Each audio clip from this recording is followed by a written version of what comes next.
আসসালামু আলাইকুম রহমতুল্লাহ। ওয়ালাইকুম আসসালাম রহমতুল্লাহি ওয়া বারাকাতুহু। হজরত, আপনার তো পলিপাসের সমস্যা ছিল, জি অবশ্যই আমার তাহলে পলিপাসের সমস্যার জন্য আপনার কি কি সমস্যা মনে হতো?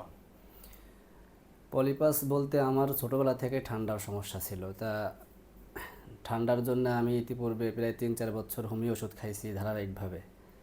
তো খাওয়ার পরে প্রায় 4 বছর মতো সুস্থ ছিলাম, কিন্তু মাদ্রাসায় পড়ি তো, যার কারণে নামাজ পড়া, কোরআন তেলাওয়াত করা, বিভিন্ন কারণে অজু করতে হয় বেশি, জি আবার ফ্যানের নিচে থাকি, জি। সব মিলে ঠান্ডার অনেক সমস্যা। তো এই ঠান্ডার সমস্যার কারণ থেকে মূলত পলিপাসের সৃষ্টি। আমার টনসিলেরও সমস্যা আছে। তো এই পলিপাসের চিকিৎসা আমি আপনার থেকে এই 3 বছর আগে নিয়েছিলাম, আলহামদুলিল্লাহ এখন আমার সেই সমস্যাটা আর নাই। যাক, তো আলহামদুলিল্লাহ। পলিপাস থাকার সময় আমার বিভিন্ন সময় মাথা জ্বালা করতো, আবার হলো এই বিশেষ করে এই বাম চোখের এই কোণাটায় সাইডটা দিয়ে অনেক ব্যথা করতো। জি। সেই চিকিৎসাটা নেওয়ার কারণে এখন আলহামদুলিল্লাহ আমি অনেক সুস্থ। যাক, আলহামদুলিল্লাহ। আপনি তো পলিপাস থেকে সুস্থ হওয়ার পর আমাদের থেকে টনসিলেরও চিকিৎসা নিয়েছেন। জি অবশ্যই। যাক, এখন তো ওটাও আলহামদুলিল্লাহ ভালোর দিকে। যে ওটা অবশ্য ভালোর দিকে।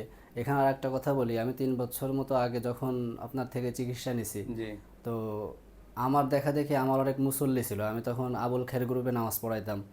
তো আমার মুসল্লিদের অধিকাংশই তারা হলো বেশিরভাগ ড্রাইভার ছিল, তো জি তারা বিভিন্ন সময় গাড়ি চালাইতো, এসিওয়ালা গাড়ি। তো তাদেরও অনেকেরই এই সমস্যা। জি। তো তারা আমার চিকিৎসা নিয়ে মানে উপকার পাওয়া দেখে তারা অনেকেই আপনার থেকে চিকিৎসা নিয়েছে জি আমার জি, তারাও মাধ্যমে। আসছে। হ্যাঁ, আপনি যে তো কয়েকজন অনেকে পাঠাইছিলেন, আলহামদুলিল্লাহ তারাও চিকিৎসা নিয়ে উপকৃত হয়েছে। আবার দেখলাম কয়েকজন তারা আবার রোগী পাঠাইছে। হ্যাঁ, তা তো এটাই এইভাবে হয় যে আসলে একজন উপকার পায়, সেখান থেকে আরো 10 জনকে আরও পাঠায়। 10 জনকে পাঠাই। জি জি সেই দৃষ্টিকোণ থেকে আমি মনে করি যে এইখান থেকে চিকিৎসা নিয়ে আল্লাহর রহমতে আমি সুস্থ হয়েছি। আমার যারা মুসল্লি ছিল তারাও অনেকেই সুস্থ, এখন তারা আমার সাথে অনেকেই ফোনে কথা বলে। তো এখন যেহেতু আপনিও সুস্থ হয়েছেন, আপনার মুসল্লি এবং আপনার পরিচিত তো একজনকে, বেশ কয়েকজনকে পাঠাইছেন, তারাও হ্যাঁ আলহামদুলিল্লাহ সুস্থ হয়েছে, বা তারাও কিন্তু আমাদের এখানে রোগী পাঠাইছে। হ্যাঁ। তাহলে আপনি যাদের এই ধরনের, আপনার মতো যাদের পলিপাস বা sinus, cold allergy, dust allergy, মাথায় জ্বালা, মাথায় ভার, এই সমস্যাগুলো যাদের হয়, তাদের উদ্দেশ্যে আপনি কি বলতে চান? তাদের উদ্দেশ্যে বলতে চাই যে আপনাদের যাদের এরকম অনেক সমস্যা আছে ঠান্ডা জনিত কারণে, পলিপাসের সমস্যা, আবার অনেকের নাকের হাড় বাঁকা হয়ে গেছে, মানে শীতকাল আসলে বেশি অনেক মানে সমস্যা করেন, অনুভব করেন, আবার টনসিলের সমস্যা, ঠান্ডা খাইতে পারেন না, তাদের জন্য আমি মনে করি যে এই চিকিৎসা নিলে তাদের অনেক ফায়দা হবে। কেননা এখন এখনের সময়ে মানুষ যদি ডাক্তারের কাছে গিয়ে অপারেশন করে তার জন্য অনেক খরচ।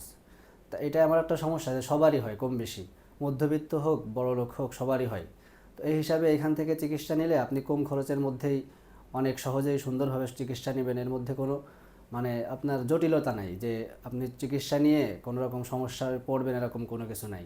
এই জন্য আপনারা সুন্দরভাবে এখান থেকে চিকিৎসা নেবেন, 8 থেকে 10 দিনের মধ্যে আলহামদুলিল্লাহ সুস্থ হয়ে যাবেন। জি জি। আর একটা কথা আমি সবাইকে বলি, যে বিশেষ করে আলহামদুলিল্লাহ হুজুর তো আসতেন, ওনার দেখা দেখি ওলামা একরামও আসতেন। আবার উনি যেহেতু একটা আবুল খের কোম্পানিতে নামাজ পড়াইতেন, সেখানেরও অনেক লোক আসছে। সবসময় আমি যে কথাটা বলি সেটা হলো, ওলামা একরাম বা মাদ্রাসার ছাত্র বা যদি কোনো স্টুডেন্ট আসে, তাহলে আমাদের চিকিৎসায় আমরা সর্বোচ্চ চেষ্টা করি সম্মান করার জন্য। একবার জাস্ট আমাদের যে খরচটা, শুধু আমরা ওইটাই নেওয়ার চেষ্টা করি।